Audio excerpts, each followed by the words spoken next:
everybody. Welcome back to the podcast. This is Tony Robbins. Listen, if you've been listening along during the holiday season, you know that each week we've been featuring one of the 10 true gifts of life, the gift of emotion, the gift of drive, the gift of growth and how it transforms our life, the gift of joy, of gratitude, of love and connection, of consciousness, of grace, of presence, and of course, forgiveness. And this session we've created, it was really special. What's made it very special, first of all, is the guest that we're going to have. The guest is a person who's a scholar, an extraordinary author, and a dear friend of our family. In fact, many of you know our passionate support for Byron Katie, a woman who created this method for questioning our negative thoughts, our destructive thoughts, so that we can free ourselves from them.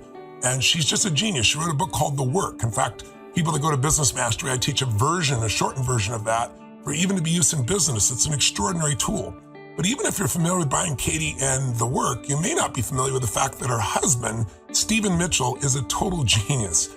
An author, he's published, I believe, almost a dozen books now. Books on the Tao Te Ching, the Book of Job, Bhagavad Gita, Beowulf, the Odyssey, and the Gospel According to Jesus. And his books are reimaginations of these biblical stories or these stories from the great religious books from around the world. As a scholar, he brings them to life. And recently, Sage and I were sent one of his books, and we decided during Thanksgiving that we would read it together aloud as a family. It was Sage and I and our dear close friend Mary B. and another dear friend, James Bowman, kind of our chosen family. And it was so beautiful. We were so moved. We said, let's bring Stephen on and let's get people exposed to this book, because the story is really about Joseph, the biblical story, Joseph and his 11 brothers from Genesis. Tolstoy called it the most beautiful story of all time. It's a story of true forgiveness, which is not about forgiving those who've wronged us like we're so much better than they are. It's finding the higher or the deeper meaning in all that we've been through. If you're familiar with the story, you know that Joseph starts out as a very egotistical brat, and his brothers turn on him and plot his demise. And you can look at how evil and how horrible they are, but as he goes through these horrible experiences of massive injustice and unfairness, in the midst of it all, instead of blaming, which is what human beings tend to do, right? We try to blame something outside ourselves. He has this awakening, and he begins to see that there's a higher purpose in it all, that even the pain he's been put through, even the injustice, instead of blaming those that did this, he begins to see his brothers and all those that have tried to harm him as being actually sent by God. They're characters in a play to help him develop spiritually, to spiritually mature from the place of victimhood and blame to transformation and finding how to use whatever life brings us to create a higher good for ourselves and those we love. At one point in the story, if you're familiar with it, Joseph literally becomes transformed from being enslaved and unjustifiably tortured and abused and attacked to becoming the right hand of the Pharaoh of Egypt, the most powerful man in the world at that stage. And there's a point in which he has the opportunity to take his vengeance against his brothers and all that have harmed him. And because he's grown spiritually, his forgiveness is not to them. His forgiveness is to himself for thinking that they were trying to harm him instead of understanding there was a higher purpose. It is a just gorgeous story. I read it in the Bible, of course, and I found the story to be interesting, but Stephen has this ability to step into the characters, to reimagine what's being implied in the story and give you a level of detail that just brings it to life like no other. And so we're very excited for you to be exposed to this book. It's had a deep, touching effect on our family. It puts injustice in a higher meaning place. And if you've been in a situation yourself, perhaps where you feel like you've been through tough times recently, or maybe a long time ago, things that are still affecting you, and I really encourage you to listen to this podcast from a different perspective.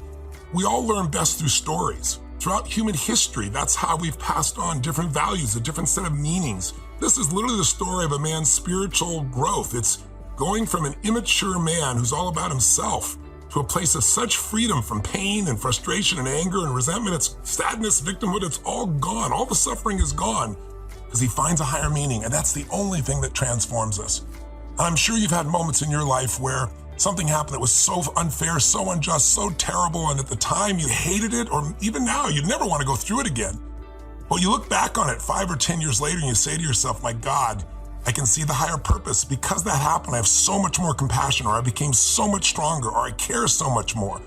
Maybe this podcast can open that up for you so that this holiday season, or any time as you enter this new year and this new decade, you can really find something deeper that frees you from pain. That's my heartfelt prayer and wish for you. Because, happiness doesn't just come to us. Our 2 million-year-old brain is designed to look for what's wrong. It's a survival brain. It's its job. Happiness is your job. And to find happiness, you got to find meaning. And I think this phenomenal story, one of the great stories of all time, can open that up for you, especially through the eyes and ears and heart and soul and the writing of this beautiful man. We'll begin with a few passages from the book, read by Stephen, starting with a chapter called Humility, in which Joseph is thrown into a pit and left to die by his brothers.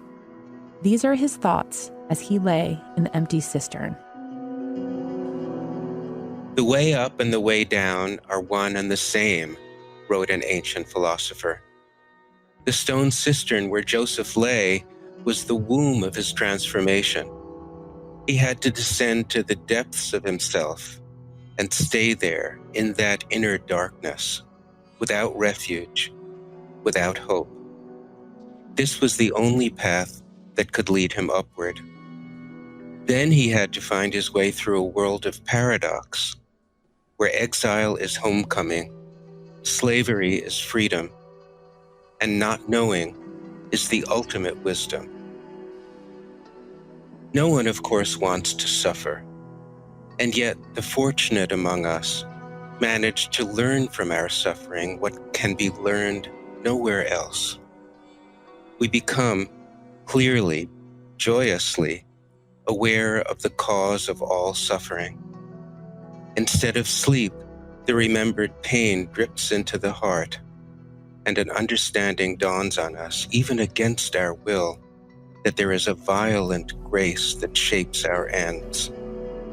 Humility follows as a natural result. We learn how to lose control. We discover that we never had it in the first place. Humility looks very ordinary. It's hello and goodbye. At first, it may seem like dying. What you were so proud of when you were flying high, you now recognize as selfish. It falls apart under scrutiny, and there is a profound change that takes place within you. There is no humiliation or shame in any of this.